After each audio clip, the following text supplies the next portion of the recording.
Lupon, Chairman? Paano nga ba nagiging maayos ang pag-uusap sa mediation session para makamit ang tunay na pagkakasundo? Introduction. Ipakilala ang sarili bilang chairman, tagapamagitan.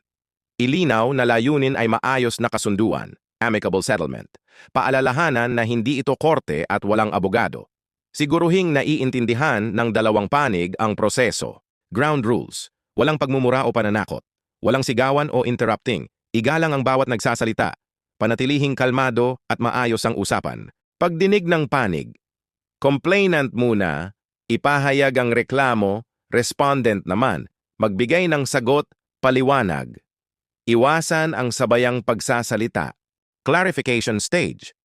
Magtanong ng malinaw at neutral na tanong. Tukuyin ang ugat ng problema. Linawin ang mga hindi pagkakaintindihan. Pagpapalapit ng panig. Hikayatin ang dalawang panig na magbigay ng posibleng solusyon. Humanap ng gitnang kasunduan, compromise. Paalalahanan ang kahalagahan ng kapayapaan sa barangay. Pagbuo ng kasunduan kung magkakasundo, isulat ang napagkasunduan, ipabasa at ipaintindi sa magkabilang panig. Pirmahan ng parehong partido at witnesses.